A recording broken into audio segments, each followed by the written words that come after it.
Assalamualaikum warahmatullahi wabarakatuh. Alhamdulillahirabbil alamin wassalatu wassalamu ala asrofil anbiya'i wal mursalin wa ala alihi washabihi ajmain amma ba'du.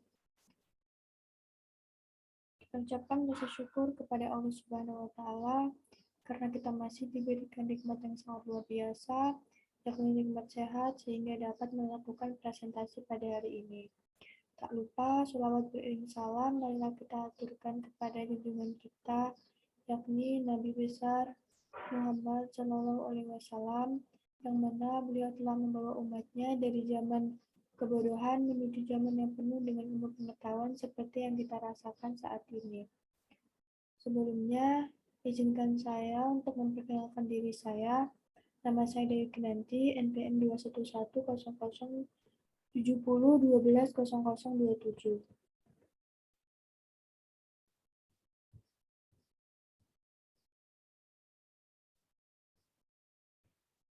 Baiklah, di sini saya akan mempresentasikan materi dengan topik hak asasi manusia dan hak asasi kesehatan dalam mata kuliah Etika dan Hukum Kesehatan, dosen pengampu dengan Bapak Nova Adikman MKes.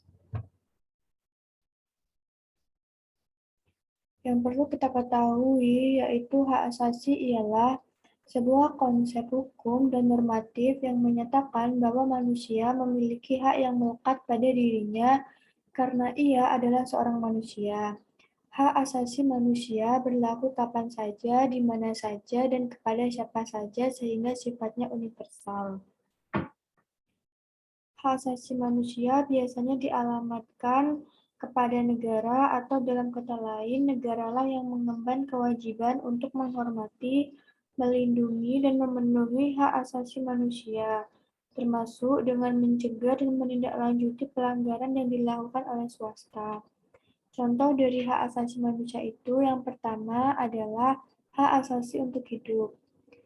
Jadi, setiap manusia berhak untuk hidup, setiap manusia berhak untuk mempertahankan hidupnya, dan setiap manusia berhak meningkatkan kesejahteraan hidupnya. Contoh lainnya yaitu hak asasi berkeluarga dan melanjutkan keturunan. Kemudian, hak mengembangkan diri. Jadi, setiap manusia itu berhak untuk mengembangkan dirinya secara layak. Oleh karena itu, muncullah hak asasi untuk mengembangkan diri. Kemudian hak memperoleh keadilan. Setiap manusia berhak untuk mendapatkan keadilan yang sama di mata hukum, sehingga tidak ada diskriminasi terhadap individu atau kelompok tertentu.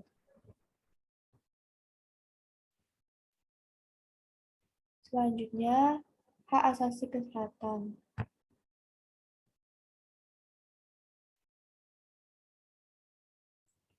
Hak atas kesehatan meliputi hak untuk mendapatkan kehidupan dan pekerjaan yang sehat, hak untuk mendapatkan pelayanan kesehatan dan perhatian khusus terhadap kesehatan ibu dan anak. Pasal 25 Universal Declaration of Human Rights atau UDHR menyatakan setiap orang berhak atas taraf kehidupan yang memadai untuk kesehatan dan kesejahteraan dirinya sendiri dan keluarganya, termasuk hak atas pangan, sandang, papan, dan pelayanan kesehatan, pelayanan sosial yang diperlukan, serta hak atas keamanan pada saat menganggur, sakit, cacat, ditinggalkan oleh pasangannya, lanjut usia, atau keadaan-keadaan lain yang mengakibatkan merosotnya taraf kehidupan yang terjadi di luar kekuasaannya.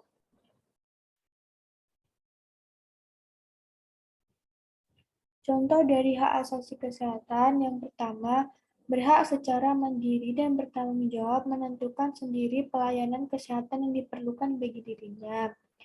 Kemudian berhak memperoleh informasi tentang data kesehatan diri sendiri termasuk tindakan dan pengobatan yang telah maupun yang akan diterimanya dari tenaga kesehatan. Ketiga, hak memperoleh pelayanan kesehatan yang aman, bermutu, dan terjangkau.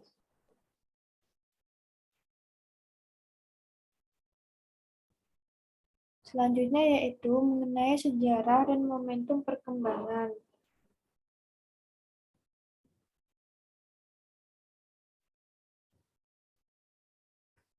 Sejarah hak asasi manusia berasal dari teori hak kodrati.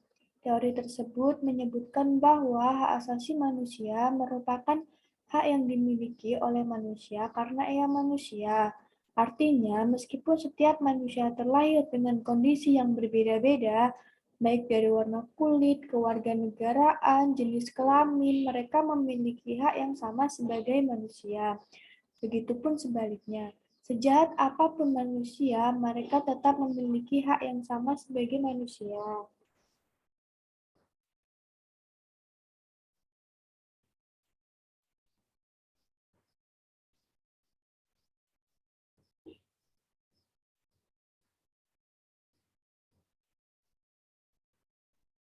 Momentum hak asasi manusia ialah dari HAM yang diperingati di seluruh dunia setiap 10 Desember, kata Lauli, terutama untuk merayakan titik awal kesadaran umat manusia tentang pentingnya pengakuan terhadap hak-hak dasar manusia dimanapun berada. Selanjutnya yaitu untuk sejarah dan momentum perkembangan hak asasi kesehatan. Kesehatan sebagai hak asasi manusia dinyatakan pada Konstitusi WHO yang ditetapkan pada tahun 1946.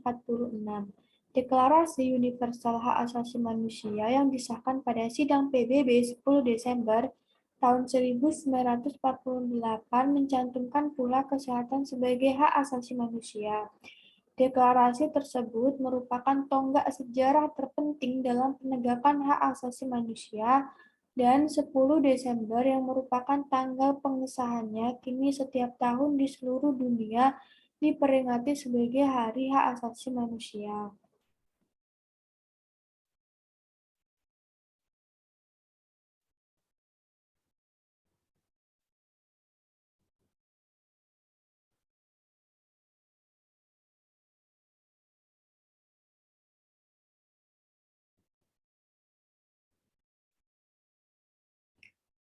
Kemudian pembahasan yang terakhir yaitu mengenai implementasi atau penerapan hak asasi manusia.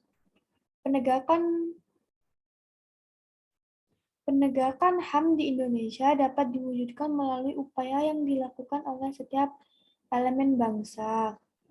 Hal ini tentunya diharapkan dapat menumbuhkan kesadaran masyarakat mengenai penegakan HAM yang ada di bumi Nusantara. Kesadaran masyarakat akan penegakan HAM perlu ditumbuhkan dan dibangun sejalan dengan nilai-nilai kemanusiaan yang ada. Dengan kesadaran masyarakat yang terbentuknya nantinya dapat menumbuhkan upaya untuk mempertahankan dan memperjuangkan HAM miliknya pribadi dan di lain sisi dapat menghormati dan menjaga HAM milik orang lain. Dalam upaya penegakan HAM di Indonesia dapat dilihat melalui usaha pemerintah yang melakukan berbagai hal seperti membuat undang-undang tentang HAM, membentuk Komisi Nasional HAM, memasukkan dalam kurikulum pembelajaran, dan lain sebagainya. Contoh penegakan hak asasi manusia di lingkungan sekolah. Yang pertama, menghormati semua warga sekolah, tidak membeda-bedakan teman, tidak mengganggu kegiatan keagamaan dan ibadah orang lain. Kemudian, menghormati orang yang berpendapat. Selanjutnya yaitu mengenai implementasi hak asasi kesehatan.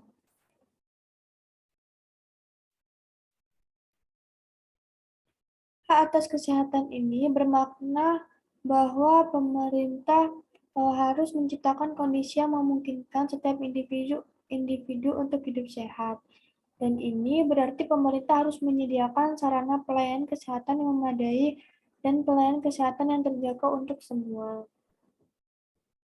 Pelayanan kesehatan dimaksud meliputi akses terhadap jasa pelayanan kesehatan dan perawatan kesehatan yang penting, seperti akses terhadap air bersih, nutrisi, imunisasi, perumahan yang sehat, sanitasi, lingkungan, dan tempat kerja yang sehat, pendidikan, dan akses terhadap informasi terkait kesehatan. Contohnya yaitu program imunisasi nasional. Dalam konteks kesehatan sebagai HAM, pelaksanaan imunisasi sebagai program pemerintah mencakup dimensi ketersediaan dan kualitas seperti bahan baku mutu vaksinnya. Kemudian contoh yang terakhir, peran Bio Farma. Peranan Bio Farma sebagai penyedia vaksin untuk pemenuhan program imunisasi nasional merupakan pilar penegakan HAM di bidang kesehatan, sehingga setiap warga negara di tanah air mempunyai kehidupan yang layak dan sehat sebagaimana diamanatkan oleh Deklarasi HAM Perserikatan Bangsa-Bangsa. Sekian materi yang bisa saya sampaikan. Apabila ada salah kata, saya mohon maaf. Terima kasih atas perhatiannya. Saya akhiri. Wassalamualaikum warahmatullahi wabarakatuh.